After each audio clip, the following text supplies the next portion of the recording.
जय हिंद दोस्तों, मैं अंशु आपका स्वागत करता हूं आपके अपने परिवार फ्यूचर बिल 247 में। दोस्तों, आज जैसा कि आप कवर पेज पे देख रहे होंगे, जो आज का टॉपिक है वो दिल्ली सल्तनत से है और दिल्ली सल्तनत से महत्वपूर्ण प्रश्नों को उठाया गया है। एग्जाम की दृष्टिकोण से एक क्वेश्चन जो महत्वपूर्ण थे साथियों, वहां से उसको लिया गया है। आप एक काम करिएगा, आप एक कलम और एक कागज जरूर लीजिएगा दोस्तों, और आज आपको बहुत अच्छे तरीके से जवाब देना है, क्योंकि जो मेरा थ्योरी का क्लास लिया है दिल्ली सल्तनत वाला, वो हर एक क्वेश्चन का जवाब बहुत अच्छे तरीके से देगा दोस्तों। आइए हम देखते हैं आज का पहला प्रश्न क्या है।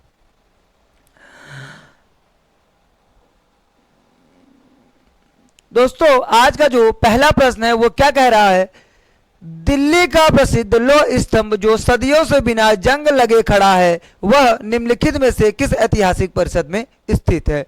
जो आपका लौह स्तंभ दिल्ली में है, वो क्या पूछ रहा है कि वो किस ऐतिहासिक परिसर में है। सभी लोग इसका जवाब देंगे।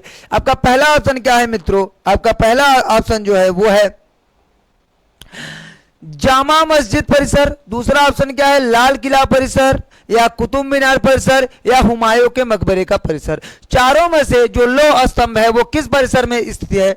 आप लोग सभी लोग इसका जवाब देंगे प्यारे मित्रों। आशा करता हूं आप इसका जवाब अच्छे से दे रहे होंगे, और जो इसका आंसर कुतुब मीनार परिसर मार रहा होगा प्यारे मित्रों, उसका जवाब बिल्कुल सही है। जो कुतुब मीनार परिसर मार रहा होगा साथियों, उसका जवाब बिल्कुल सही है। कुतुब मीनार जो है वो कहां पे है साथियों? तो वो है दिल्ली में। कहां है प्यारे मित्रों? दिल्ली में। अगर हम जामा मस्जिद के बारे में बात करेंगे तो वो भी कहां है? दिल्ली में है।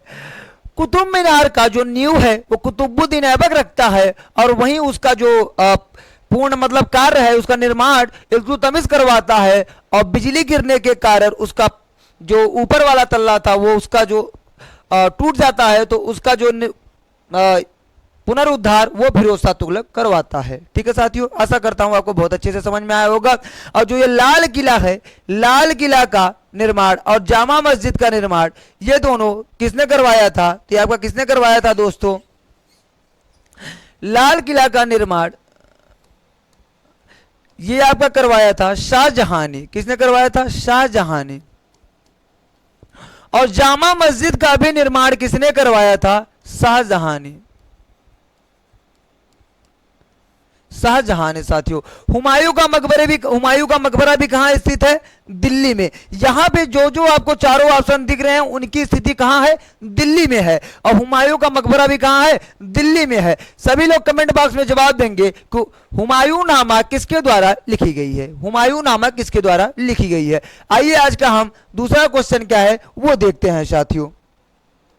जो आज का दूसरा क्वेश्चन है वो क्या कह रहा है, भारत में शासन करने वाले दिए गए शासकों पर कालक्रम अनुसार सही क्रम क्या है। ये क्या पूछ रहा है कि जो इसमें से चार ऑप्शन दे दिया गया है, चार राजाओं या चार शासकों के बारे में दे दिया है, और क्या पूछ रहा है कि कौन कब पहले आया, कौन उसके बाद आया, कौन उसके बाद आया, कौन उसके बाद आया। तो पहला ऑप्शन क्या है? शेर शाह सूरी, फिर क्या होना है? अकबर, फिर अलाउद्दीन खिलजी, और चौथा ऑप्शन क्या है? इल्तुतमिश। आइए हम देखते हैं पहले कौन आया प्यारे मित्रों। इन ABCD जो आपका चारों ऑप्शन है, आप लोग सही जवाब दीजिएगा। आप क्रम बैठा लीजिए, एक बार मैं आपको समय दे रहा हूं कि आप क्रम बैठा के इसका सही जवाब दीजिएगा। कमेंट बॉक्स में सभी लोग इसका जवाब देंगे प्यारे मित्रों। आइए हम देखते हैं पहले कौन आया प्यारे मित्रों। तो पहले कौन आया आपका, अगर इन चारों में से बात करेंगे तो कौन आया? इल्तुतमिश। तो आपका पहला चौथा हो गया। उसके बाद कौन आता है प्यारे मित्रों? अलाउद्दीन खिलजी। तो आपका क्या हो गया? 4-3। उसके बाद कौन आ गया? शेर शाह सूरी, क्योंकि शेर शाह सूरी किसको हराया था? अकबर के पिता हुमायूं को। तो उसके बाद कौन आ गया? आपका फर्स्ट आ गया। लास्ट में कौन आया? अकबर है। तो अगर जो ऑप्शन में आपको 4-3-1-2 दिख रहा होगा वो राइट आंसर हो जाएगा। 4-3-1-2। तो ऑप्शन नंबर सी जो लगा रहा होगा उसका बिल्कुल सही जवाब होगा दोस्तों। ठीक है, आइए हम नेक्स्ट क्वेश्चन देखते हैं। आज का जो नेक्स्ट क्वेश्चन है वो क्या कह रहा है, विजयनगर साम्राज्य का अवशेष कहां मिलता है। पहला ऑप्शन बीजापुर, दूसरा ऑप्शन गोलकंडा, तीसरा ऑप्शन हम्पी, और चौथा ऑप्शन बड़ौदा। सभी लोग इसका जवाब शानदार तरीके से देंगे, क्योंकि ये विजयनगर और बहमनी साम्राज्य के बारे में हम आपको बताए थे दोस्तों। तो जो इसका राइट आंसर हम्पी दे रहा होगा वो बिल्कुल सही है, क्योंकि इसकी राजधानी ही क्या थी, हम्पी थी। विजयनगर की राजधानी हम्पी थी। अगर हम बीजापुर के बारे में बात करेंगे दोस्तों, जब हम आपको शिवाजी वाला टॉपिक पढ़ा रहे थे, ये हो गया हमारा दक्षिण भारत। क्या हो गया, दक्षिण भारत। इस साथियों ये जो है, ये कौन था, मराठा साम्राज्य। नीचे वाला जो स्थिति था वो कौन थे, वो बीजापुर था साथियों। क्या था, बीजापुर। और इसी मराठा साम्राज्य के जस्ट ऊपर क्या था, गोलकुंडा। गोलकुंडा, और गोलकुंडा में ही क्या स्थित था, अहमदनगर। क्या स्थित था, अहमदनगर। और जो शिवाजी राजे के पिताजी थे शाहजी भोसले, वो पहले कहां की जागीर समझते थे, अहमदनगर का। बाद में वो बीजापुर में नौकरी करते हैं दोस्तों, बाद में बीजापुर में नौकरी करते हैं, जागीर के रूप में कार्य करते हैं। आशा करता हूं आपको ये भी अच्छे समझ में आया होगा। और अगर हम बड़ौदा के बारे में बात करेंगे, बड़ौदा की, तो साथियों बड़ौदा में कौन रहते थे, गायकवाड़। गायकवाड़। और होलकर, सभी लोग जवाब देंगे कि होलकर का निवास स्थान कहां था। जो इसका आंसर अच्छे तरीके से दे रहा होगा, तो मुझे पूरा भरोसा है कि इसके पहले वाला क्लास वो बहुत अच्छे से किया था दोस्तों। आइए हम नेक्स्ट क्वेश्चन देखते हैं। क्वेश्चन नंबर 4 क्या कह रहा है, दिल्ली में कुतुब मीनार दुनिया की सबसे ऊंची ईंट की बनी मीनार है। इनमें से कौन से राजा ने इसके निर्माण में योगदान नहीं दिया है। ये पूछ रहा है कि कुतुब मीनार में कौन कौन से राजा ने, कौन कौन से शासक ने निर्माण में सहयोग किया था, और निम्न में से 3 तो होंगे, कौन नहीं किया था, वही आपका आंसर होगा। सभी लोग इसका आंसर शानदार तरीके से देंगे, क्योंकि मैं क्वेश्चन नंबर 1 में ही बताया दोस्तों इसको। तो पहला ऑप्शन क्या है, फिरोज शाह तुगलक। दूसरा ऑप्शन क्या है, कुतुबुद्दीन ऐबक। तीसरा ऑप्शन क्या है, अलाउद्दीन खिलजी। और चौथा ऑप्शन क्या है, इल्तुतमिश। सभी लोग इसका कमेंट बॉक्स में जवाब देंगे प्यारे मित्रों, इसका राइट आंसर क्या होगा। जो इसका राइट आंसर साथियों अलाउद्दीन खिलजी मार रहा होगा या दे रहा होगा, वो बिल्कुल सही है। क्योंकि जो कुतुब मीनार था, कुतुब मीनार की नींव किसने रखी, कुतुबुद्दीन ऐबक ने नींव रखी। निर्माण किसने करवाया, इल्तुतमिश ने। निर्माण किसने करवाया, इल्तुतमिश ने। अगर फिरोज शाह तुगलक की बारे में बात करें, जब बिजली गिरती है कुतुब मीनार के ऊपर वाली छत जो टूट जाती है, तो उसका जो है निर्माण या पुनरुद्धार वो कौन कराता है, फिरोज शाह तुगलक। पुनरुद्धार या मरम्मत भी कह सकते हैं कि मरम्मत किसने करवाया, आपके फिरोज शाह तुगलक ने। कुतुब मीनार का मरम्मत किसने करवाया, फिरोज शाह तुगलक ने। नींव किसने रखी, कुतुबुद्दीन ऐबक ने। अब पूरा निर्माण किसने करवाया, इल्तुतमिश ने। ठीक है साथियों, आइए हम नेक्स्ट जो क्वेश्चन है वो देखते हैं। सबसे पहले आप एजुकेशनल ग्रुप में शेयर कर देंगे, क्योंकि शानदार तरीके से आपके सामने दिल्ली सल्तनत का क्वेश्चन सीरीज चल रहा है दोस्तों। ठीक है, और सभी एग्जाम के लिए ये महत्वपूर्ण है, सभी वनडे एग्जाम के लिए बहुत महत्वपूर्ण है। जो हमारा क्वेश्चन नंबर 5वां है वो क्या कह रहा है, निम्नलिखित में से कौन दिल्ली सल्तनत के इतिहास का लेखक नहीं था। ये पूछ रहा है कि 4 ऑप्शन दिया गया है, 4 कवि हैं, 4 कवियों का ऑप्शन दिया है। 3 तो दिल्ली सल्तनत के दरबार में रहते थे, दिल्ली सल्तनत के शासनकाल में थे, और चौथा ऐसा कौन है जो नहीं था। अगर हम जियाउद्दीन बर्नी के बारे में बात करेंगे, तो ये मोहम्मद बिन तुगलक और फिरोज शाह तुगलक के दरबार में रहता था। ठीक है, बाद में वह फिरोज शाह तुगलक की यही जो है आत्मकथा या जीवनी लिखता है। अगर हम मिनहाज उस सिराज के बारे में बात करेंगे, तो ये भी किसके दरबार में रहते थे, तो ये कुतुबुद्दीन ऐबक के समय में रहते थे। इन्होंने कुतुबुद्दीन ऐबक को लाख बख्श की उपाधि दी थी। किसकी उपाधि दी थी साथियों, लाख बख्श की थी। और इन्हीं के बुक का क्या नाम है, तबाकते नसीरी। तबाकते नसीरी। तबाकते नसीरी में ये किसके बारे में सबसे ज्यादा वर्णन किए हैं, नसीरुद्दीन महमूद।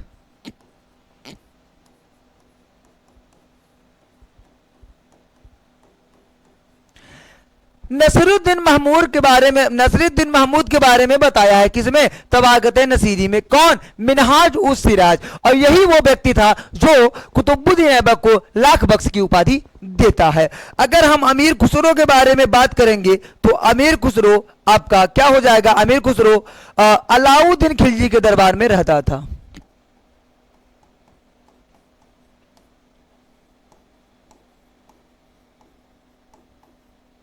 अलाउद्दीन खिलजी के दरबार में रहता था और इसे कव्वाली का जनक और तोता ए हिंद कहा जाता था साथियों। क्या कहा जाता था? तोता हिंद। और अमीर खुसरो का जन्म कहां हुआ था? कासगंज में। कहां हुआ था प्यारे मित्रों? कासगंज में। तो बचा क्या? दिल्ली सल्तनत में ये भी आ गए, ये भी आ गए, ये भी आ गए। जो आपके अब्बास सरवानी थे, ये कौन था? ये शेर शाह सूरी के दरबार में रहते थे। किसके दरबार में दोस्तों? शेर शाह सूरी के।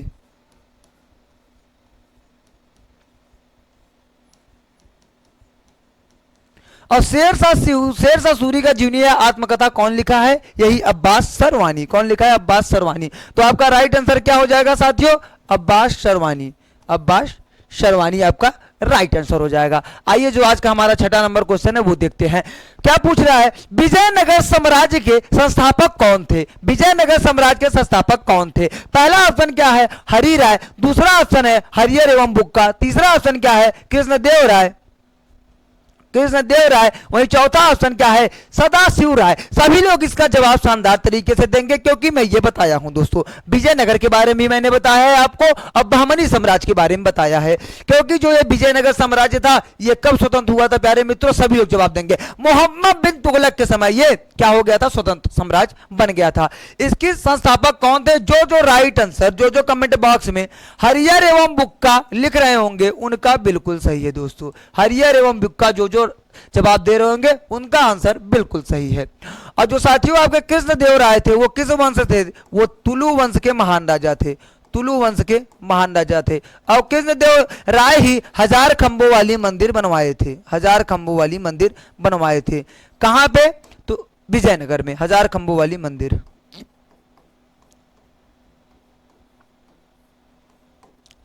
अगर हम सदाशिव के बारे में बात करेंगे तो जो ये सदाशिव राय हैं साथियों, ये कौन थे? ये तुलु वंश के अंतिम शासक थे।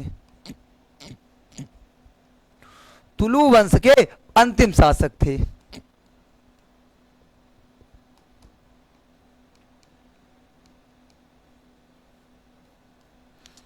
अच्छा, हमने आपको बताया तुलु वंश के अंतिम शासक सदाशिव राय, और हमने आपको यहां क्या बताया कि कृष्णदेव राय क्या थे? तुलु वंश के महान शासक थे। मतलब तुलु वंश चरम सीमा पे था इनके समय पे। ठीक है साथियों, अब सभी लोग जवाब देंगे तुलु वंश के जो संस्थापक थे वो कौन थे। अगर संस्थापक के बारे में बात करेगा तो आप क्या बताएंगे दोस्तों कि कौन था? वीर नरसिंह राव। वीर नरसिंह राव संस्थापक कौन था? वीर नरसिंह राव। आइए आज का जो नेक्स्ट क्वेश्चन है वो देखते हैं। क्वेश्चन नंबर 7वां हमारा क्या कह रहा है साथियों कि अमीर खुसरो, जिन्हें कव्वाली का पिता एवं भारत का तोता भी कहा जाता है, किसके दरबार में दरबारी कवि थे? अमीर खुसरो के बारे में बात कर रहा है, वो किसके दरबार में दरबारी कवि थे? दोस्तों शानदार तरीके से आप जवाब देंगे। ये सामने आपके ऑप्शन है इल्तुतमिश, बलबन, अलाउद्दीन खिलजी और इब्राहिम लोदी। सभी लोग इसका जवाब देंगे कि राइट आंसर क्या होगा दोस्तों। ठीक है साथियों, अभी हमने, अगर आप 2-3 क्वेश्चन पहले अगर बहुत अच्छे से पढ़े होंगे तो वहां हमने आपको जब बता रहा था कि दिल्ली सल्तनत में निम्न में से कौन सा कवि दिल्ली सल्तनत का नहीं है, वहां पे मैंने अमीर खुसरो के बारे में बहुत अच्छे से बताया था दोस्तों। सभी लोग इसका जवाब देंगे। जो इसका राइट आंसर, जो ऑप्शन सी दे रहा होगा उसका बिल्कुल सही जवाब है। अमीर खुसरो किसके दरबार में रहता था? अलाउद्दीन खिलजी के दरबार में रहता था। इसे तोता हिंद भी कहा जाता था साथियों। अगर हम बात करेंगे इल्तुतमिश का, तो इल्तुतमिश कौन था? इल्तुतमिश कुतुबुद्दीन ऐबक का दामाद था साथियों, और ये बदायूं का सूबेदार था। बदायूं का सूबेदार था। अगर चहलगानी, तुर्कान चहलगानी,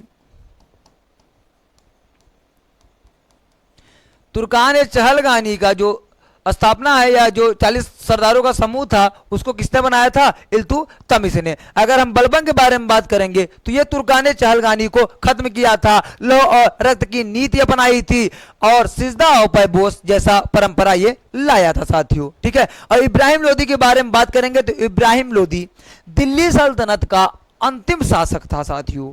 दिल्ली सल्तनत का अंतिम शासक था, जिसे बाबर आकर पानीपत के प्रथम युद्ध में हराता है। उसके बाद मुगल शासक, मुगल साम्राज्य का नींव रखता है 1526 में। आइए हम आज का जो नेक्स्ट क्वेश्चन है वो देखते हैं।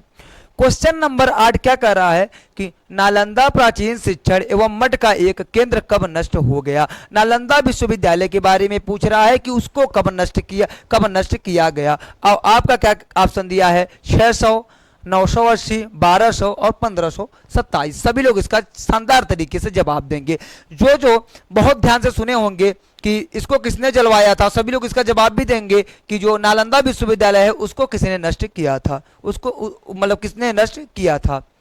जो बख्तियार खिलजी के बारे में बहुत अच्छे से सुना था मेरे द्वारा, उसको इसका आंसर बहुत अच्छे से पता होगा। दोस्तों जो इसका आंसर 1200 ईस्वी दे रहे होंगे वो बिल्कुल सही है। अगर हम नालंदा विश्वविद्यालय के निर्माण की बात करेंगे तो निर्माण करवाया था कुमार गुप्त ने। निर्माण किसने करवाया? कुमार गुप्त ने। नालंदा विश्वविद्यालय का निर्माण किसने करवाया साथियों? कुमार गुप्त ने।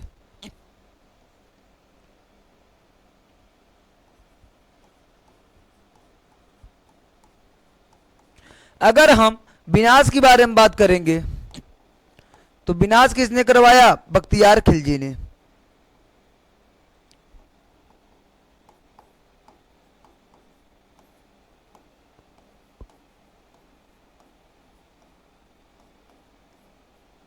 बख्तियार खिलजी ने कब करवाया था? 1200 ईस्वी में साथियों। और ये आपको मैं बताया था कि वहां की ये प्रिंसिपल थे और ये बख्तियार खिलजी वहां से अपना इलाज करवाता है।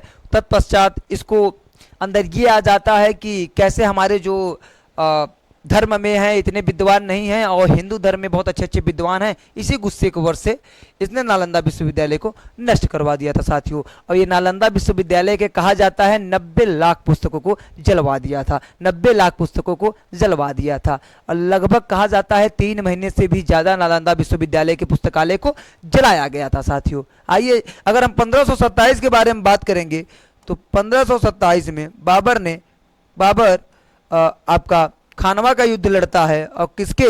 राणा सांगा के। राणा सांगा बनाम बाबर।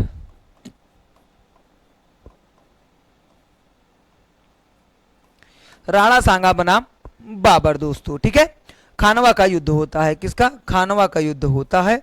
किसके किसके बीच? राणा सांगा बनाम बाबर। और बाबर जो कि जीत जाता है। 1526, 1527, 1528, 1529 में चारों में बाबर युद्ध करता है और चारों युद्ध जीतता है। तत्पश्चात 1530 में इसकी मृत्यु हो जाती है। आइए जो आज का हमारा नेक्स्ट क्वेश्चन है वो देखते हैं। क्वेश्चन नंबर 9 क्या कर रहा है? किसके शासन काल में इब्न बतूता भारत आया था? सभी लोग जवाब देंगे इब्न बतूता भारत किसके शासन काल में आया था दोस्तों।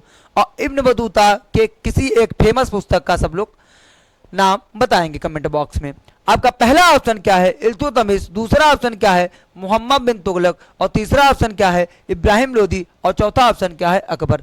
सभी लोग इसका जवाब देंगे प्यारे मित्रों। और जो इब्न बतूता से जो इसका राइट आंसर ऑप्शन नंबर भी मोहम्मद बिन तुगलक दे रहा होगा वो बिल्कुल सही है। इब्न बतूता किसके शासनकाल में आया था? इब्न मोहम्मद बिन तुगलक में। इब्न बतूता कहाँ का था साथियों? तो ये मोरक्को का था। मोरक्को का निवासी था और इसके पुस्तक का क्या नाम था? रहला। रहला इसके पुस्तक का नाम था प्यारे मित्रों। रहला इसके पुस्तक का नाम था। अगर अकबर के बारे में बात करेंगे तो अकबर के दरबार में जो उनका दरबारी कवि था वो कौन था? अबुल फजल, जो अकबरनामा की रचना करता है। अगर इब्राहिम लोदी के बारे में बात करेंगे तो ये लोदी वंश का अंतिम शासक और दिल्ली सल्तनत का भी अंतिम शासक था। इल्तुतमिश के बारे में बात करेंगे तो आपको पहले ही बताइए वो कहाँ का? बदायूं का सूबेदार था, कुतुबुद्दीन ऐबक का दामाद भी था, ठीक है साथियों। और जो रजिया सुल्तान थी वो इसी की बेटी थी। यही इल्तुतमिश है जो टंका एवं जीतल जैसे सिक्कों का निर्माण करवाता है और चलवाता है, ठीक है दोस्तों। आइए देखते हैं जो आज का 10वां क्वेश्चन है वो क्या कह रहा है। आज का जो 10वां क्वेश्चन है वो क्या कह रहा है कि भारत में सिकंदर लोदी का शासनकाल कब से कब तक था? किसका शासनकाल पूछ रहा है? सिकंदर लोदी का। किसका शासनकाल पूछ रहा है दोस्तों? सिकंदर लोदी का। अगर हम सिकंदर लोदी के बारे में बात करेंगे तो सबसे पहले जानिए जो आगरा शहर है, आगरा शहर का निर्माण किसने करवाया था? तो आगरा शहर का निर्माण यही सिकंदर लोदी ने करवाया था। आपका पहला ऑप्शन शासनकाल में क्या कह रहा है कि 1421 से लेकर 1434 तक, 1451 से लेकर 1489 तक, 1517 से लेकर 1526 तक और 1489 से लेकर 1517 तक। सभी लोग इसका जवाब देंगे प्यारे मित्रों कि इसका सही जवाब क्या होगा। और थ्योरी वाले क्लास में हमने बहलोल लोदी, सिकंदर लोदी, इब्राहिम लोदी सबका शासनकाल आपको बता रखा है। सभी लोग इसका जवाब देंगे दोस्तों। जो इसका आंसर ऑप्शन नंबर डी मार रहा होगा या दे रहा होगा उसका बिल्कुल सही है, क्योंकि 1489 से लेकर 1517 ईस्वी तक सिकंदर लोदी का शासनकाल था। अगर हम 1517 से लेकर 1526 के बारे में बात करेंगे तो इस समय कौन था? इब्राहिम लोदी का, ये इब्राहिम लोदी का शासनकाल है, इब्राहिम लोदी का शासनकाल है। और अगर हम जो इसके लोदी वंश के शासक बहलोल लोदी का शासनकाल जानना चाहते हैं तो कौन सा होगा? 1451 से लेकर 1489 तक बहलोल लोदी का शासनकाल था। लोदी वंश में यही 3 शासक हुए थे मेरे साथियों।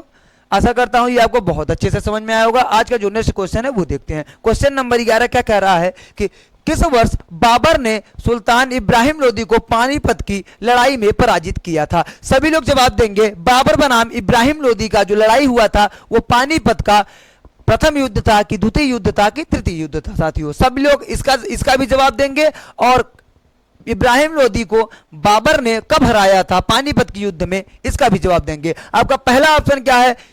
1194। दूसरा ऑप्शन क्या है? 1526। तीसरा ऑप्शन क्या है? 1556। और चौथा ऑप्शन क्या है? 1761 ईस्वी। सभी लोग इसका जवाब देंगे दोस्तों कि इसका राइट आंसर क्या होगा। अगर हम पानीपत के युद्ध के बारे में बात करेंगे तो पानीपत के कितने युद्ध हुए हैं? 3 युद्ध हुए हैं। कितने युद्ध हुए हैं दोस्तों? 3 युद्ध। और पानीपत का प्रथम युद्ध में बाबर बनाम इब्राहिम लोदी के बीच होता है। कब होता है? 1526। जो इसका जवाब 1526 दे रहे होंगे उनका जवाब बिल्कुल सही है। अगर हम पानीपत का प्रथम युद्ध जो हुआ पानीपत का उसके बारे में बात करेंगे तो कब हुआ? 1526। किसके किसके बीच? बाबर बनाम, बाबर वर्सेस इब्राहिम लोदी, आईएल इब्राहिम लोदी। ये समझ जाइए दोस्तों, आईएल से क्या लिखा है? इब्राहिम लोदी। जहां बाबर जीत जाता है वहीं इब्राहिम लोदी की पराजय हो जाती है। बाबर जीतते ही मान मुगल साम्राज्य का नींव रख देता है। और इब्राहिम लोदी दोस्तों ऐसा शासक था जो युद्ध के दौरान युद्ध के मैदान में मारा गया था। यही ऐसा शासक था जो युद्ध के दौरान युद्ध मैदान में मारा गया था।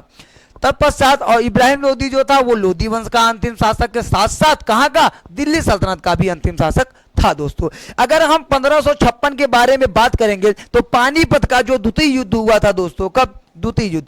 पानीपत का जो सेकंड युद्ध हुआ था वो अकबर तथा हेमू के बीच, अकबर बनाम हेमू के बीच, वो कब हुआ था? 1556 ईस्वी में। अगर हम 1761 के बारे में बात करेंगे तो पानीपत का तृतीय युद्ध लड़ा जाता है 1761 में। पानीपत का तृतीय युद्ध कब हुआ था? 1761 में। किसके किसके बीच होता है साथियों? कल ही हमने आपको बताया मराठा वाले क्लास में, मराठा बनाम अफगान, मराठा बनाम अफगानों के बीच होता है। और अफगानों की तरफ से कौन रहता है? अहमद शाह अब्दाली। और अहमद शाह अब्दाली की जीत हो जाती है, वही मराठों की हार हो जाती है। अगर हम 1194 के बारे में बात करेंगे दोस्तों, 1194 के अगर बारे में बात करेंगे तो 1194 में चंदावर का युद्ध होता है। किसका युद्ध साथियों? चंदावर का युद्ध। चंदावर का युद्ध होता है किसके किसके बीच? अगर ये पूछा किसके किसके बीच हुआ था? मोहम्मद गोरी बनाम, मोहम्मद गोरी वर्सेस जयचंद। जयचंद। जहां मोहम्मद गोरी जीत जाता है, जयचंद वहीं हार जाते हैं। या वही जयचंद था, इसी को भारत का दूसरा गद्दार कहा जाता है। पहला आम्बी को कहा जाता है क्योंकि आम्बी ने सिकंदर का साथ दिया था और जयचंद ने किसका साथ दिया था? सभी लोग कमेंट बॉक्स में बताएंगे। जयचंद मोहम्मद गोरी का साथ देता है, ऐसा क्यों? क्योंकि जो पृथ्वीराज चौहान थे वो जयचंद की लड़की से शादी कर लेते हैं, जबरदस्ती शादी कर लेते हैं। बदला लेने के लिए ये मोहम्मद गोरी के साथ मिल जाता है और उनको पूरा योजना, उनका पूरा शासनकाल बता देता है, शासन की नीति सब बता देता है। तब उसके पश्चात मोहम्मद गोरी 1192 में तराइन की द्वितीय युद्ध में पृथ्वीराज चौहान को हरा देता है साथियों। आशा करता हूं आपको बहुत अच्छे से समझ में आया होगा। आइए आज का जो नेक्स्ट क्वेश्चन है वो देखते हैं। जो आज का नेक्स्ट क्वेश्चन है वो क्या है? लौह और रक्त की नीति किसने अपनाई? लौह और रक्त की नीति किसने अपनाई? पहला ऑप्शन क्या है? बलबन। दूसरा ऑप्शन क्या है? अलाउद्दीन खिलजी। तीसरा ऑप्शन क्या है? मोहम्मद बिन तुगलक। और चौथा ऑप्शन क्या है? बाबर। सभी लोग इसका जवाब बहुत शानदार तरीके से देंगे साथियों, क्योंकि थ्योरी वाले क्लास में मैं सब आपको डिटेल करवाया हूं, एवरीथिंग सब डिटेल है। और जो जो मेरा थ्योरी क्लास नहीं देखा है, सबसे पहले आप थ्योरी वाला क्लास देखिए, और अगर आपको वहां का नोट्स चाहिए तो आप टेलीग्राम चैनल फ्यूचर बिल 247 से 7 पर सब आपको नोट्स वहां उपलब्ध करा दिए गए हैं, वहां से जाकर आप डाउनलोड करके पढ़ सकते हैं दोस्तों। सभी लोग इसका जवाब देंगे। जो जो लव और रक्त की नीति की जब बात करेगा, जो जो इसका आंसर बलबन मार रहा होगा वो बिल्कुल सही है। अगर लव और रक्त की नीति की बात करेगा दोस्तों, तो उसका आंसर क्या हो जाएगा? बलबन। और बलबन और क्या किया था? सिजदा और पैबोसा। इसने कौन सा सिजदा और पैबोसा परंपरा चालू किया था? सिजदा और पैबोस परंपरा। सिजदा और पैबोस में क्या किया जाता था साथियों? ये शासक के सामने सर झुकाकर उसके पैर को एकदम लेट कर चूमा जाता था साथियों, ऐसे ही उसको नमस्कार या प्रणाम किया जाता था। अगर हम अलाउद्दीन खिलजी के बारे में बात करेंगे दोस्तों, तो जो अलाउद्दीन खिलजी है, इसी ने क्या किया था? घोड़े पर दागो या बाजार नियंत्रण, ये सब किसने करवाया था? इसी ने किया। क्या इसी ने शुरुआत किया था? घोड़े पर दागो, घोड़ा दागो, ठीक है। अब मोहम्मद बिन तुगलक यही वही शासक है जो दिल्ली से राजधानी कहां ले जाता है? दौलताबाद। अगर बाबर के बारे में बात करेंगे तो सबसे ज्यादा बाबर को युद्ध पद्धति का ज्ञान था, जैसे उस्मानी पद्धति, तुगलमा पद्धति, ये सब युद्ध नीति से बाबर युद्ध करता था। और बाबर सबसे पहले तोप खाने का इस्तेमाल करने वाला कोई शासक था, तो वो कौन था दोस्तों? बाबर था आपका, जो कब यूज किया था? पानीपत के प्रथम युद्ध में करता है। आइए जो आज का हमारा नेक्स्ट क्वेश्चन है वो देखते हैं। आज का जो 13 नंबर क्वेश्चन है दोस्तों, वो क्या कह रहा है? अलाई दरवाजा किस विश्व विरासत में स्थल है? अलाई दरवाजा किस विरासत में स्थल है? सबसे पहले आप इसका जो पहला आंसर है वो क्या है? हुमायूं का मकबरा। दूसरा ऑप्शन क्या है? महाबोधि मंदिर। तीसरा ऑप्शन क्या है? कुतुब मीनार। और चौथा ऑप्शन क्या है? लाल किला परिसर। सब लोग सबसे पहले इसके साथ साथ ये भी बताएंगे कि अलाई दरवाजा का निर्माण किसने करवाया था? अलाई दरवाजा का निर्माण किसने करवाया था साथियों? अगर जो जो इसका जवाब अलाई दरवाजा का कुतुब मीनार दे रहा होगा, उसका आंसर बिल्कुल सही है। अलाई दरवाजा जो है वो किसने बनवाया था? अलाउद्दीन खिलजी ने। कौन बनवाया था प्यारे मित्रों? अलाउद्दीन खिलजी ने। अलाउद्दीन खिलजी ने। अब कुतुब मीनार की कहानी हमने आपको बता रखी है। अगर लाल किला परिसर के बारे में बात करेगा, लाल किला कहाँ है? ये भी दिल्ली में है। इसका निर्माण शाहजहां करवाता है। महाबोधि मंदिर समूह बौद्ध धर्म से संबंधित है, बौद्ध धर्म से, जो कि महाबोधि मंदिर समूह द्वारा ही प्रचार प्रसार किया गया दोस्तों। और हुमायूं का मकबरा के बारे में तो मैं आपको बहुत बार बता चुका होगा।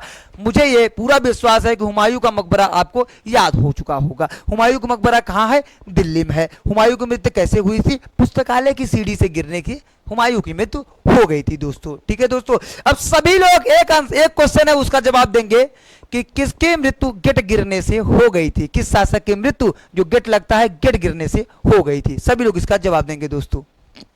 आज का जो 14 नंबर क्वेश्चन है वो क्या कह रहा है? अमीर खुसरो का जन्म स्थान कहां है? पहला ऑप्शन एटा, दूसरा ऑप्शन कासगंज, तीसरा ऑप्शन क्या है? कन्नौज, और चौथा ऑप्शन क्या है? लखनऊ। सभी लोग इसका शानदार तरीके से जवाब देंगे। अभी हमने अमीर खुसरो के बारे में आपको बताया था दोस्तों, सभी लोग इसका जवाब देंगे। और दोस्तों जो ये सब पीडीएफ है ना, ये अगर आपको चाहिए तो ये जो आपको दिख रहा है ना, फ्यूचर बिल 247, क्या फ्यूचर बिल 247, इसी के टेलीग्राम चैनल पे आप ज्वाइन हो जाइए और सब पीडीएफ मुफ्त में है। ठीक है दोस्तों, सब फ्री में पीडीएफ है। और आपको पता ही होगा यूपी पिट के लिए हमारा संकल्प बैच रन कर ही रहा है दोस्तों। आप उसमें थ्योरी क्लास अटेंड कर सकते हैं और यहां से आप प्रैक्टिस कर सकते हैं दोस्तों। जो जो इसका जवाब कासगंज दे रहा होगा उसका जवाब बिल्कुल सही है। जो जो इसका कासगंज दे रहा होगा जवाब, उसका आंसर बिल्कुल सही है दोस्तों। अमीर खुसरो वही है जिसे क्या कव्वाली का जनक माना जाता है और तोता ये हिंद कहा जाता है। तोता ये हिंद कहा जाता है दोस्तों। आप लोग दोस्तों शेयर नहीं करते, सभी लोग एक बार जोरदार तरीके से शेयर करिए और सभी मित्रों को बुला लीजिए कि दिल्ली सल्तनत का शानदार प्रैक्टिस सेशन चल रहा है फ्यूचर बिल 247 में, और सभी एजुकेशनल ग्रुप में एक बार जोरदार तरीके से शेयर कर दीजिए दोस्तों। ठीक है, आइए जो हमारा नेक्स्ट क्वेश्चन है वो देखते हैं। जो आज का हमारा नेक्स्ट क्वेश्चन है वो क्या कह रहा है? विजयनगर राज्य किस नदी के किनारे स्थित है? पहला ऑप्शन क्या है? गंगा, दूसरा ऑप्शन क्या है? कावेरी, तीसरा ऑप्शन क्या है? कृष्णा, चौथा ऑप्शन क्या है? तुंगभद्रा। दोस्तों सभी लोग इसका जवाब देंगे कि जो आपका विजयनगर साम्राज्य था वो किस नदी के किनारे स्थित था, वो किस नदी के किनारे स्थित था दोस्तों। ठीक है, सभी लोग इसका जवाब देंगे। जो इसका जवाब तुंगभद्रा दे रहा होगा उसका जवाब बिल्कुल सही है दोस्तों, क्योंकि ये तुंगभद्रा क्या है, तो ये कृष्णा की सहायक नदी है, ये कृष्णा नदी की सहायक नदी है। दोस्तों अगर हम गंगा के बारे में बात करेंगे तो गंगा का उद्गम कहां से होता है, गंगोत्री से होता है, और गंगा दो नदियों से मिलकर बना है। कौन कौन से, सभी लोग जवाब देंगे। अलकनंदा और भागीरथी जब देवप्रयाग में मिलती हैं तो वहां पे गंगा का निर्माण करती हैं। कहाँ का, गंगा का निर्माण करती हैं। अब विश्व का सबसे बड़ा डेल्टा जो है वो सुंदरबन डेल्टा है, और वो डेल्टा जो बनता है वो गंगा और ब्रह्मपुत्र के नदियों के मिलने से बनता है, जिसे क्या कहा जाता है, मेघना। क्या कहा जाता है दोस्तों, मेघना। सभी लोग जवाब देंगे। जब गंगा बांग्लादेश में एंट्री करती है तो उसका नाम क्या होता है, और जब ब्रह्मपुत्र बांग्लादेश में एंट्री करता है तो उसका नाम क्या होता है। सभी लोग जवाब देंगे दोस्तों, इसके साथ साथ उसका भी जवाब देंगे दोस्तों। अगर हम बात करेंगे कि जब गंगा बांग्लादेश में प्रवेश करता है तो उसका नाम क्या रहता है साथियों, तो गंगा को क्या कहा जाता है, पद्मा। और अगर हम ब्रह्मपुत्र के बारे में बात करेंगे तो ब्रह्मपुत्र को क्या कहा जाता है साथियों, जमुना। आज आपको पता चल गया होगा यमुना और जमुना का डिफरेंस। जमुना नदी कहां है, तो बांग्लादेश में जो ब्रह्मपुत्र नदी है वो कौन सी नदी है, जमुना। और जो प्रयागराज में आकर मिल जाती है गंगा से उसे क्या कहा जाता है, यमुना। ठीक है दोस्तों। और जब ये पद्मा और जमुना मिलती है तो ये मेघना बनती है, और मेघना बनकर ये सुंदरबन डेल्टा का निर्माण करके ये बंगाल की खाड़ी में गिर जाती है दोस्तों। आशा करता हूं आपको बहुत अच्छे से समझ में आया होगा, गंगा भी, ब्रह्मपुत्र भी और तुंगभद्रा भी। ठीक है दोस्तों, आइए आज का जो नेक्स्ट क्वेश्चन है वो हम देखते हैं। आज का जो 16वां नंबर क्वेश्चन है वो क्या कह रहा है प्यारे मित्रों, कि पहली बार भारत पर आक्रमण करने वाला मुस्लिम कौन था। पहली बार भारत पर आक्रमण करने वाला मुस्लिम कौन था साथियों, सभी लोग इसका जवाब देंगे। ऑप्शन क्या है आपके सामने, फिरदौस शाह, मोहम्मद गोरी और मोहम्मद बिन कासिम और महमूद गजनवी। सभी लोग इसका जवाब देंगे, और सभी ये आशा करता हूं इसका जवाब तो सब लोग दे रहे होंगे, क्योंकि ये बहुत इजी क्वेश्चन है दोस्तों। क्योंकि ये जो अरबी आक्रमण है, तुर्की आक्रमण, ये हमने आपको बहुत अच्छे से पढ़ा रखा है दोस्तों। इसी को क्या कहा जाता है, अरबी आक्रमण या तुर्की आक्रमण। आप थंबनेल पे देख रहे होंगे हमने क्या करवाया था, उस वहां पे मैंने आपको थंबनेल पे बनवाया है कि अरबी आक्रमण के बारे में भी आज हम बताएंगे क्वेश्चन के माध्यम से। दोस्तों देखिए, अगर पहली बार पूछेगा भारत पर आक्रमण करने वाला मुस्लिम कौन था, ठीक है, तो आपका राइट आंसर जो दे रहा होगा मोहम्मद बिन कासिम, उसका आंसर बहुत अच्छे से उसका आंसर सही होगा दोस्तों। क्योंकि मोहम्मद बिन कासिम 712 में राजा दाहिर को हराता है। किस युद्ध में, सिंध के युद्ध में,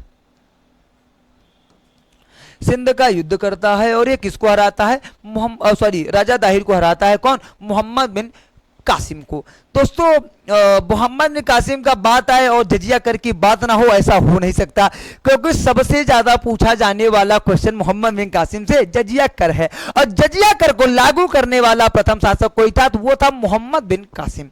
मोहम्मद बिन कासिम, ठीक है दोस्तों, भूलेंगे नहीं आप। ठीक, उसके बाद अगर हम बात करेंगे दोस्तों कि इसको बंद किसने करवाया था, तो अकबर ने बंद करवाया था। कब, 1564 में अकबर जजिया कर को समाप्त कर देता है। ठीक, उसके बाद औरंगजेब पुनः इसको चालू करता है। फिर आपका जो है फिरोज शाह तुगलक आएगा, वो क्या करेगा दोस्तों, वो क्या करेगा, फिरोज शाह तुगलक आएगा, वो ब्राह्मणों पर भी जजिया कर लगा देगा। ठीक है, ब्राह्मणों पर भी जजिया कर लगा देगा दोस्तों।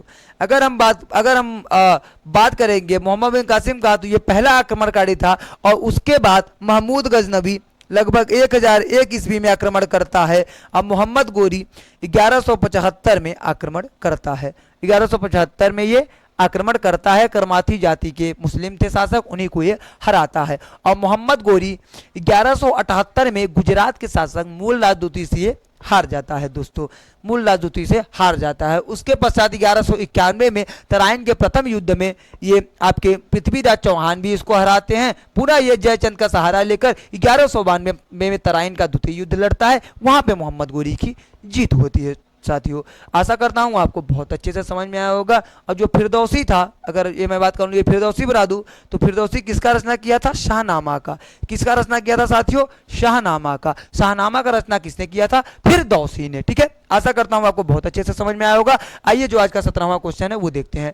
17वां क्वेश्चन क्या कर रहा है, तुलु राजवंश की स्थापना किसने की। तुलु राजवंश का स्थापना किसने की। पहला ऑप्शन क्या है आपका, नरसा नायक। दूसरा ऑप्शन कृष्णदेव राय। तीसरा ऑप्शन है वीर वीर नरसिंह। और चौथा ऑप्शन क्या है साथियों, अच्युत राय। चौथा ऑप्शन क्या है दोस्तों, अच्युत राय। सभी लोग इसका शानदार तरीके से जवाब देंगे प्यारे मित्रों, जवाब दें आप लोग, क्या होगा इसका राइट आंसर। अभी हम जब क्वेश्चन नंबर शायद फर्स्ट या सेकंड पढ़ा रहे थे तो वहां पे मैंने तुलु राजवंश के अंतिम शासक और किसने स्थापना किया, कौन इसमें महान शासक था, सब आपको बताए। 1000 खंभों वाली मंदिर का निर्माण किसने करवाया, सभी लोग इसका जवाब देंगे। सभी लोग कमेंट में जवाब दें। आप लोग कमेंट नहीं करते, सभी लोग जवाब दे दोस्तों कि ये क्या होगा इसका आंसर। अगर हम तुलु राजवंश की स्थापना के बारे में बात करेंगे तो इसका आंसर क्या हो जाएगा साथियों, वीर नरसिंह राव। वीर नरसिंह राव। अगर स्थापना की बात करेगा, संस्थापक के बारे में बात करेगा तो क्या हो जाएगा, वीर नरसिंह राव। ठीक है दोस्तों। और अगर हम कृष्णदेव राय के बारे में बात करेंगे तो कृष्णदेव राय कौन थे, तुलु वंश के महान शासक थे, महान शासक थे। इन्होंने किसका निर्माण करवाया था प्यारे मित्रों, तो ये 1000 खंभों वाला मंदिर का निर्माण करवाया था।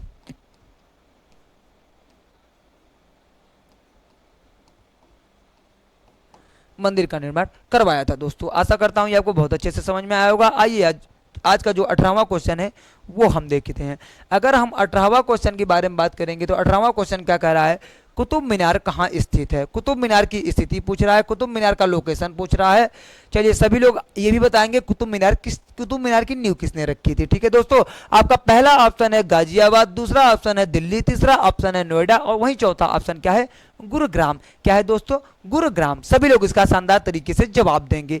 दोस्तों अगर कुतुब मीनार के बारे में बात करेगा, हम एक बार फिर से आपको बता रहे हैं, जो इसकी नींव है वो किसने रखी थी, कुतुबुद्दीन ऐबक। किसने रखी थी, कुतुबुद्दीन ऐबक। कुतुबुद्दीन ऐबक ने नींव रखी और इसका निर्माण किसने करवाया, इल्तुतमिश ने। किसने, इल्तुतमिश ने। किसने करवाया साथियों, इल्तुतमिश ने। इल्तुतमिश ने इसका निर्माण करवाया था। ठीक है दोस्तों। और अगर इसका जो मरम्मत है वो किसने करवाया था, फिरोज शाह तुगलक ने। साथियों अगर कुतुब मीनार, लाल किला, जामा मस्जिद, दिल्ली और हुमायूं का मकबरा, अगर ये आपसे चारों पूछ रहा है तो इसकी स्थिति कहाँ है, दिल्ली में। जो इसका दिल्ली जवाब दे रहा होगा उसका बिल्कुल सही है। अब देखिए साथियों, अगर आपसे पूछ ले कि अलाई दरवाजा कहाँ है तो अलाई दरवाजा भी आपका कहाँ है, दिल्ली में। अब एक मोस्ट क्वेश्चन, 2.5 दिन का झोपड़ा कहाँ है दोस्तों, क्या 2.5 दिन का झोपड़ा। सभी लोग बताएंगे 2.5 दिन का झोपड़ा कहाँ है। अगर 2.5 दिन झोपड़ा के बारे में बात करेंगे, जिसका निर्माण कौन करवाता है, कुतुबुद्दीन ऐबक। ये कहाँ है प्यारे साथियों, तो ये है आपका अजमेर में। अब सभी लोग हमें बताएं कि अजमेर किस राज्य में पड़ता है, अजमेर की स्थिति किस राज्य में है दोस्तों। ठीक है दोस्तों, आशा करता हूं आपको बहुत अच्छे से समझ में आया होगा। दोस्तों अगर अजमेर के बारे में बात करेंगे तो अजमेर की स्थिति कहाँ है, राजस्थान में। कहाँ है दोस्तों, राजस्थान में। ठीक है। आपका 19वां नंबर जो क्वेश्चन है वो क्या कह रहा है, किस प्राचीन साम्राज्य में महिलाएं कुश्ती में भाग लेती थी। ऐसा कौन सा साम्राज्य था जिसमें महिलाएं क्या करती थी, कुश्ती लड़ा करती थी, कुश्तियों में भाग लेती थी दोस्तों। पहला ऑप्शन क्या है, बहमनी साम्राज्य, दूसरा ऑप्शन क्या है, विजयनगर साम्राज्य, तीसरा ऑप्शन क्या है, चोल साम्राज्य और चौथा ऑप्शन क्या है, इनमें से कोई नहीं। क्या है दोस्तों, इनमें से कोई नहीं। सभी लोग इसका जवाब देंगे प्यारे मित्रों कि इसका राइट आंसर क्या होगा। ठीक है दोस्तों, सभी लोग इसका जवाब देंगे। दोस्तों अगर महिलाओं की कुश्ती के बारे में बात करेंगे कि वो कहाँ किसके साम्राज्य में भाग लेती थी, तो जो इसका जवाब विजयनगर दे रहा होगा उसका जवाब बिल्कुल सही है। विजयनगर साम्राज्य की जो राजधानी थी दोस्तों वो कहाँ थी, हम्पी थी। और विजयनगर साम्राज्य के जो संस्थापक थे वो कौन थे, हरिहर बुक्का। दोनों भाई थे, हरिहर और बुक्का, दोनों भाई थे दोस्तों। ठीक है। अगर बहमनी साम्राज्य के बारे में बात करेगा तो बहमनी साम्राज्य के जो संस्थापक थे वो कौन था, हसन गंगू। हसन गंगू था। और अगर चोल साम्राज्य के बारे में बात करेंगे प्यारे साथियों तो चोल साम्राज्य का जो संस्थापक था वो कौन था, विजयालय। पल्लव को हराकर चोल साम्राज्य अपना स्थापना करता है दोस्तों। आशा करता हूं ये भी आपको बहुत अच्छे से समझ में आया होगा। आइए हम बात करते हैं क्वेश्चन नंबर 20 का। जो क्वेश्चन नंबर 20 है वो क्या कह रहा है, भारत पर तैमूर ने किस वर्ष आक्रमण किया था? पहला ऑप्शन क्या है 712, दूसरा ऑप्शन क्या है 1178, तीसरा ऑप्शन क्या है 1192 और चौथा ऑप्शन क्या है 1398। सभी लोग इसका जवाब देंगे कि इसका राइट आंसर क्या होगा दोस्तों। 712 होगा कि 1178 होगा कि 1192 होगा कि 1398 होगा। जो इसका अगर तैमूर के बारे में बात करेगा, तैमूर लंग के बारे में बात करेगा, जो इसका राइट आंसर 1398 मार रहा होगा उसका बिल्कुल सही है। किसके शासनकाल में? तो वही नसीरुद्दीन महमूद के शासनकाल में, नसीरुद्दीन महमूद के शासनकाल में आक्रमण करता है दोस्तों।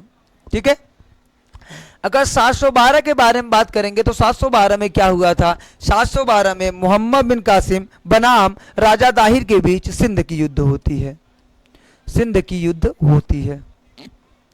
अगर 1192 के बारे में बात करेगा तो तराइन का द्वितीय युद्ध होता है। क्या होता है साथियों? तराइन का द्वितीय युद्ध, मोहम्मद गोरी वर्सेस पृथ्वीराज चौहान, जहां पे मोहम्मद गोरी जीत जाता है और पृथ्वीराज चौहान की हार हो जाती है। साथियों सभी लोग बताएंगे, कमेंट बॉक्स में जवाब देंगे, पृथ्वीराज चौहान का जो दरबारी कवि था उसका क्या नाम था? ठीक है साथियों, क्या नाम था? अगर 1178 के बारे में बात करेंगे तो 1178 में मोहम्मद गोरी गुजरात पर आक्रमण करता है, वहां के शासक मूल राजदूती द्वारा इसको पराजित कर दिया जाता है। आशा करता हूं क्वेश्चन नंबर 20 आपको बहुत अच्छे से समझ में आया होगा साथियों। और हमने साथियों ऐसा ऑप्शन भी लाया है ताकि हम ऑप्शन के माध्यम से आपको एक क्वेश्चन के साथ जो 3 ऑप्शन है उसके बारे में भी अच्छे से बता सके, ताकि आपका क्विक रिवीजन हो सके दोस्तों। ठीक है, आइए जो आज का नेक्स्ट क्वेश्चन है वो हम देखते हैं। जो नेक्स्ट क्वेश्चन है वो क्या कर रहा है, खिलजी खान निम्नलिखित में से किस राजवंश से संबंधित था? पूछ रहा है खिलजी खान किस राजवंश से संबंधित था, किस राजवंश का शासक था? पहला ऑप्शन क्या है गुलाम वंश, दूसरा ऑप्शन क्या है सैयद वंश, तीसरा ऑप्शन क्या है साथियों खिलजी वंश और चौथा ऑप्शन क्या है शाह वंश। सभी लोग इसका जवाब देंगे कि इसका राइट आंसर क्या होगा, गुलाम वंश होगा कि सैयद वंश होगा कि खिलजी वंश होगा कि शाह वंश होगा। ठीक है साथियों, सभी लोग इसका जवाब देंगे, इसका राइट आंसर क्या होगा। जो इसका राइट आंसर सैयद वंश बता रहा होगा उसका जवाब बिल्कुल सही है। जो खिलजी खान है वो किसका? सैयद वंश का स्थापना करता है दोस्तों, किसका? सैयद वंश का स्थापना। अगर गुलाम वंश की स्थापना के बारे में बात करेगा तो कुतुबुद्दीन ऐबक।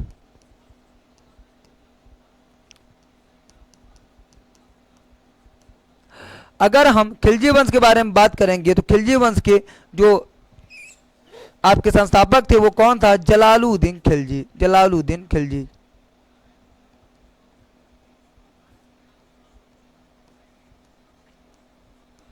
और जलालुद्दीन खिलजी ही ऐसा था साथियों जहां बलबल ने लौ एवं रक्त की नीति अपनाई थी, वहां जलालुद्दीन खिलजी अहस्तक्षेप की नीति अपनाता है, अहस्तक्षेप की नीति अपनाता है।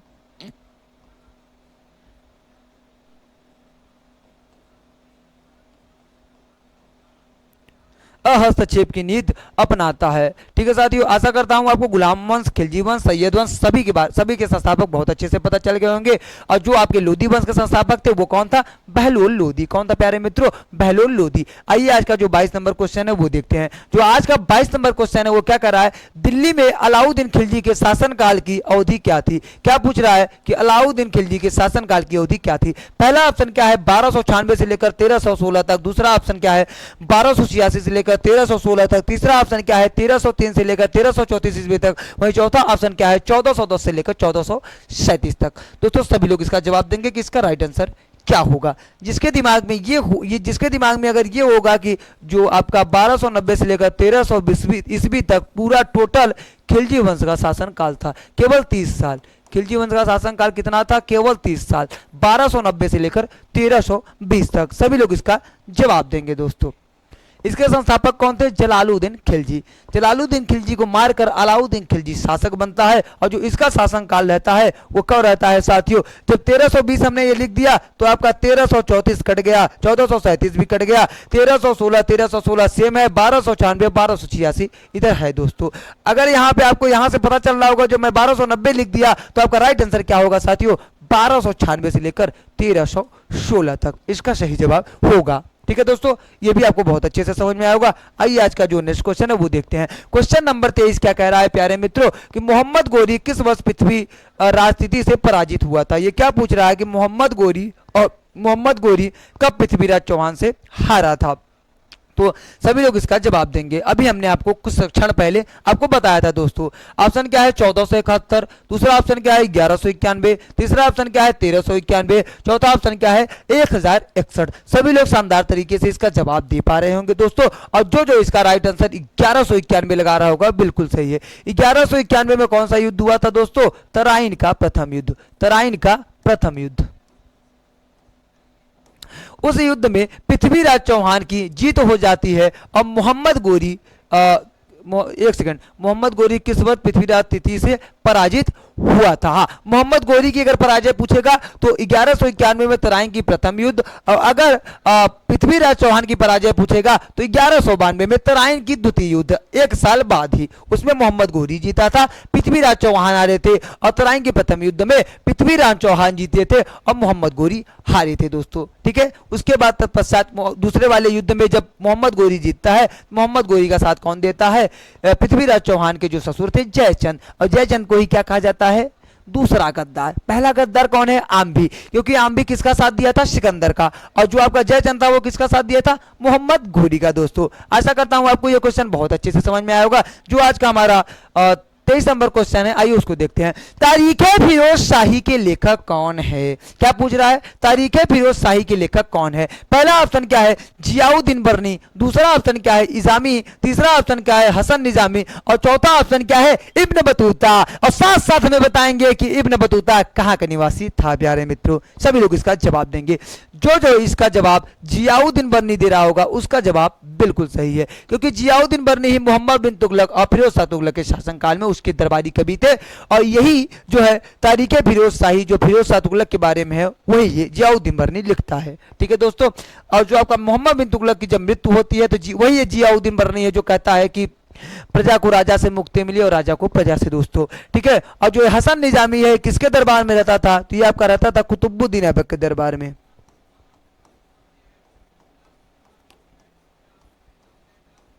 कुतुबुद्दीन ऐबक के दरबार में हसन निजामी रहता था। इब्न बतूता के बारे में बात करेगा तो ये भी मोहम्मद बिन तुगलक के समय आया था दोस्तों। कहां आया था? भारत आया था। और इब्न बतूता कहां का? मोरक्को का निवासी था और इसकी पुस्तक का नाम रहला था। इसकी पुस्तक का नाम रहला था। क्या था दोस्तों? रहला था। आइए जो आज का नेक्स्ट क्वेश्चन है, क्वेश्चन नंबर 24, वो क्या कह रहा है? किस शासक ने भारत में तुगलक वंश की नींव रखी? तुगलक वंश का संस्थापक पूछ रहा है। अभी जब हम आपको बढ़ा रहे थे क्या कहते हैं आपका तुलु वंश, उसी समय हमने आपको बताया कि तुगलक वंश का स्थापना किसने किया, गुलाम वंश का स्थापना किसने किया। अभी हमने जस्ट 3-4 क्वेश्चन पहले आपको बताया। आपको पहला ऑप्शन क्या है साथियों? फिरोज शाह तुगलक, दूसरा ऑप्शन क्या है? गयासुद्दीन तुगलक, तीसरा ऑप्शन क्या है? अलाउद्दीन सिकंदर शाह, और चौथा ऑप्शन क्या है? मोहम्मद बिन तुगलक। सभी लोग इसका जवाब देंगे कमेंट बॉक्स में कि इसका राइट आंसर क्या होगा दोस्तों। अगर हम तुगलक वंश के बारे में बात करेंगे तो तुगलक वंश का जो साथियों संस्थापक थे, जो इसकी स्थापना किए थे, वो कौन किया था? गयासुद्दीन तुगलक। कौन किया था? गयासुद्दीन तुगलक। सिंचाई या नहरों का निर्माण सबसे पहले गयासुद्दीन तुगलक ने बनवाया। लेकिन अगर सबसे ज्यादा नहरों का निर्माण पूछेगा तो वहां आपको क्या मारना है? फिरोज शाह तुगलक। क्या मारना है? फिरोज शाह तुगलक। मोहम्मद बिन तुगलक ने दिल्ली से दौलताबाद राजधानी ले गया था दोस्तों। ठीक है, आइए जो आज का क्वेश्चन नंबर 25, इसका मतलब आज का ये लास्ट क्वेश्चन है सेशन का। आइए क्या कहता है देखते हैं। अलाउद्दीन खिलजी द्वारा बनाया गया प्रसिद्ध अलाई दरवाजा कहां पर स्थित है? अलाई दरवाजा कहां पर स्थित है दोस्तों? सभी को बताना है। आपका पहला ऑप्शन है आगरा, दूसरा ऑप्शन है अवध, तीसरा ऑप्शन है नई दिल्ली, और चौथा ऑप्शन है वारंगल। सभी लोग इसका शानदार तरीके से जवाब देंगे कि इसका राइट आंसर क्या होगा दोस्तों। अलाई दरवाजा का निर्माण अलाउद्दीन खिलजी द्वारा करवाया गया था। हम आपको अभी कुछ क्षण पहले आपको बताया। तो कहां पे इसकी स्थिति है ये भी हमने आपको बताया। सभी लोग इसका शानदार तरीके से जवाब देंगे दोस्तों। जो इसका जवाब नई दिल्ली दे रहा होगा उसका जवाब बिल्कुल सही है। और आगरा में अगर बात करें तो आगरा में क्या है? ताजमहल। क्या है? ताजमहल। ताजमहल को किसने बनवाया था दोस्तों? शाहजहां ने। कौन बनवाया था? शाहजहां ने। और इसी ताजमहल में शाहजहां का मकबरा है। कहां है? शाहजहां का मकबरा। ठीक है दोस्तों, आपको बताना है जो शेरशाह सूरी था उसका मकबरा कहाँ है। अगर शेरशाह सूरी के मकबरे के बारे में बात करेगा तो कहाँ है, सासाराम। अकबर का मकबरा सिकंदरा में है दोस्तों। अगर बात करेगा हुमायूं का मकबरा तो हुमायूं का मकबरा दिल्ली में है। कहाँ है दोस्तों, दिल्ली में। ठीक है दोस्तों, आशा करता हूं। और अगर हुमायूं का पूछेगा, सॉरी, अगर आपका बाबर का पूछेगा तो बाबर का काबुल में है। अगर आपका जहांगीर का पूछेगा तो जहांगीर का लाहौर में है। दोस्तों सभी आपको मकबरे में इस तरीके से याद करवाया है, वो आप कभी नहीं भूलेंगे। मैं ट्रिक के माध्यम से आपको मकबरा याद करवाया हूं दोस्तों। आशा करता हूं आपको ये सेशन बहुत अच्छा लगा होगा। अगर दोस्तों ये सेशन अच्छा लगा हो, लाइक करें, शेयर करें, सब्सक्राइब करना ना भूले दोस्तों। और ज्यादा से ज्यादा आप शेयर करें। जो हम संकल्प लिए हैं अब की बार पेट पार दोस्तों, आप उस पे एकदम उसके साथ हमारे साथ लग जाइए, आप हमारा साथ दीजिए। और बाकी देख रहे हैं यहाँ पे आप को जोरदार क्लास मिल रही है। जैसा कि आप देख रहे होंगे अजीत सर हमारे रीजनिंग की क्लास और हिंदी क्लास दे रहे हैं दोस्तों। वहीं आपके जो अंजनी सर है वो साइंस की क्लास दे रहे हैं और मेरे द्वारा आपको जीएस की कक्षा दी जा रही है दोस्तों। तो आप ये जो फ्री में आपको दी जा रही है क्लास, इसका आप लाभ उठाएं और दोस्तों अपनी तैयारी और अच्छी करें। आशा करता हूं ये आपको बहुत अच्छा लगा होगा। ठीक है साथियों, मिलते हैं नेक्स्ट वीडियो में साथियों। जय हिंद।